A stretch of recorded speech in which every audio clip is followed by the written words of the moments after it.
How are you guys doing today? Today I want to talk about why a debt collection company or a collector will not settle your account. Some of the reasons why. It's a question that I'm asked all the time, so stay tuned. I'll explain that to you.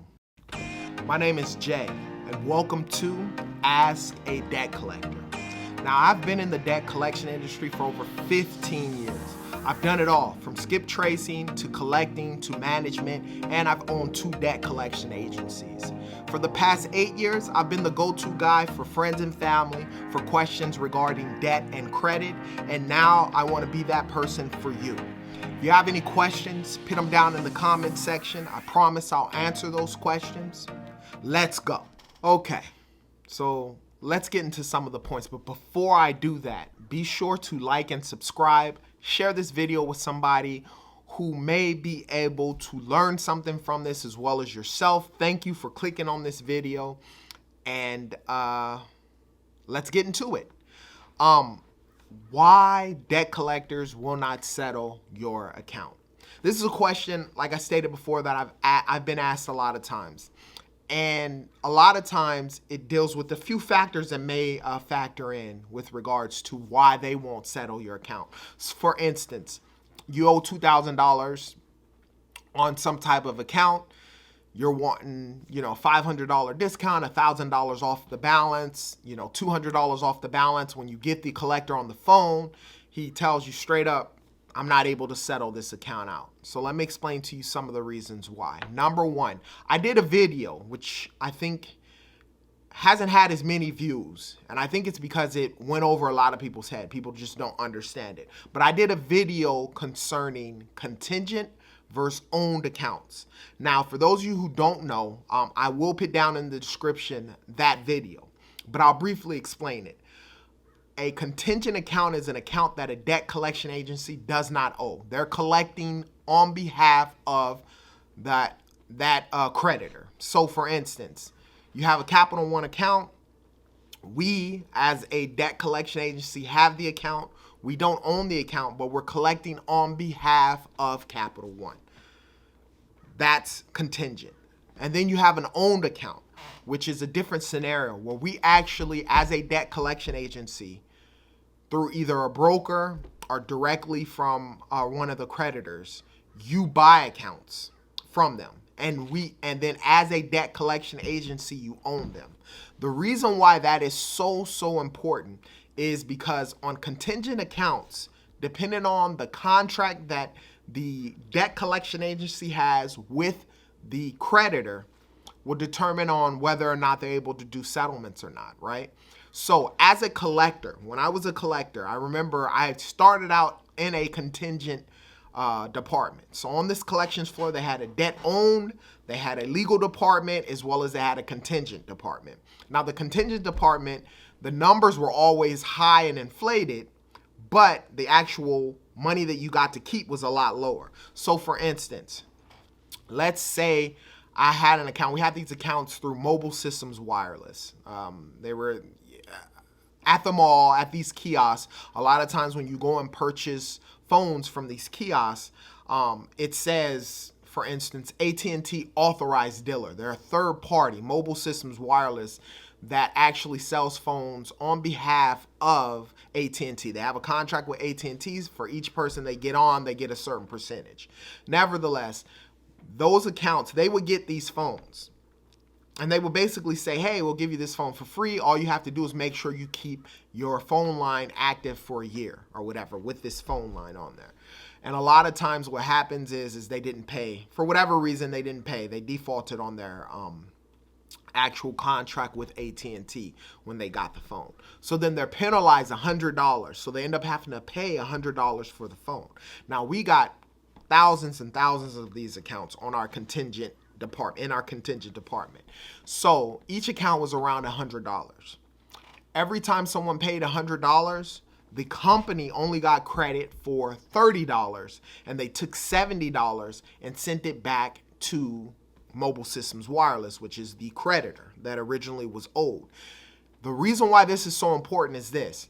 If you have an account, let's say, and you owe $500, but we don't own the account fully, Plus, not only that, we only keep 30% of the dollar that was collected on that account, like I gave you in that instance. 70% goes back to the creditor, only $30 stay with the company. Then in that case, when it comes time to giving you a discount on your account, a lot of times we're not able to do so. Number one, because we're not able to go any lower. The margins are very, very slim, and the original creditor is like, hey, no, we don't want to settle on any of our accounts. We want balance in full. So we get you on the phone. You're trying to get some type of settlement. Unfortunately, we're not able to do so because of our contract with the original creditor, right? That's why that is key. So a lot of times when you get an account and you have a debt collection agency contacting you, you want to know, do you guys own the account outright? Do you guys own it? Or are you guys collecting it on a contingency basis? Because then right then and there, if you know that they own it outright, there's a chance that you can get some type of settlement arrangement versus on a contingent basis, it's going to be slim to none. Not that you can't, but a lot of times it's a lot harder because the margins are a lot different with regards to divvying up the money once it comes in, right? In that instance, if it's a contingent account, we get $30 worth of credit. If we own that account, $100 come in-house, you get $100 complete. So that's one of the reasons why that could possibly happen to you.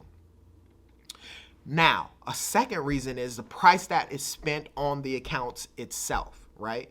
So if, as a collector, accounts come across the board, we always had information, criteria with regards to the accounts. Now, as a collector, we're not privy to what the owner actually pays for each account. We have no idea whether they pay pennies on the dollar, they pay 10 cents on the dollar, all the way up to 15 to 20 cents on the dollar for the account. All we know as a collector is, hey, these accounts came across, we're not able to settle anything without permission, or they're not able to settle at all anything under 80 cents on the dollar. So for instance, if you owed $100, the least that we can give you is $20 off the balance, right? So the price of the accounts always factor in versus an account that they didn't pay as much on, they're willing to negotiate and settle a lot more on those type of accounts in general. New accounts versus old accounts. Now, as a debt collector, I remember being on debt collection floors.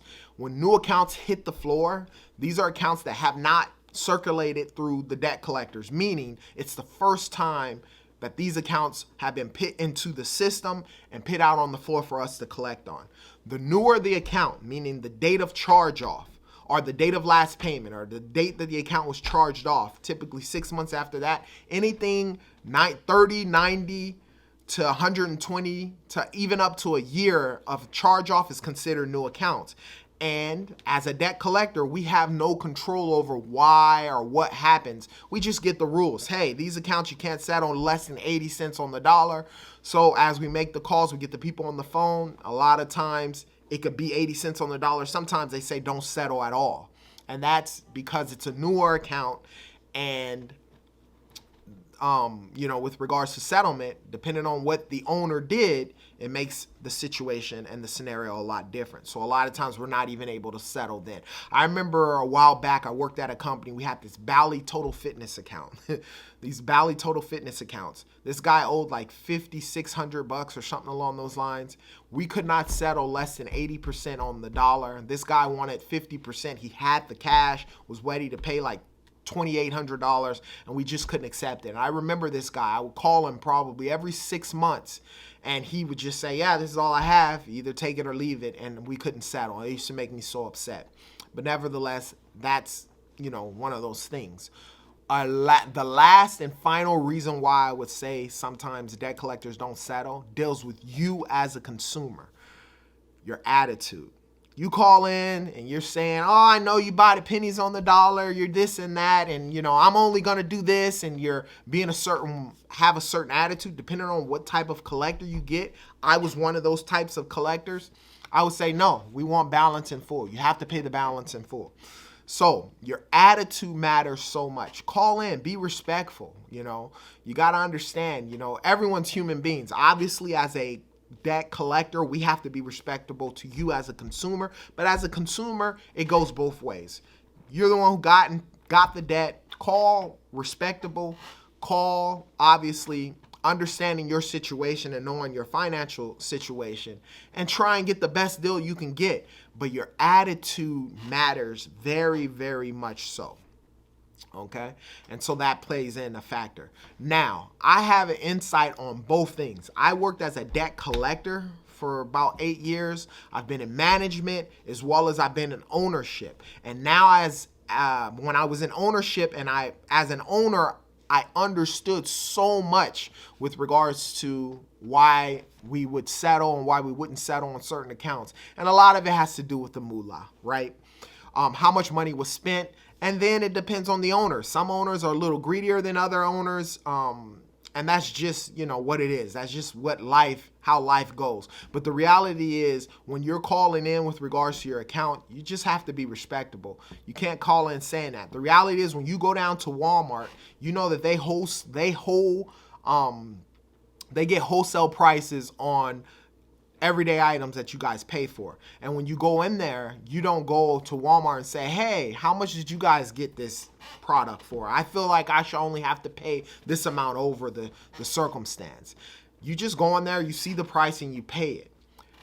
Typically with debt collections, you have an idea of how much you actually owe, how much interest may have accrued on the account. But the reality is you're subjugated to paying that full price plus any late fees and interest that may have been added to that account. But if you come in with a better attitude, it'll help you out with regards to settling your account out. So just keep that in mind, okay? Now, if you have any questions regarding debt or credit, put them down in the comment section. I promise I'll answer those questions. And as always, you be great.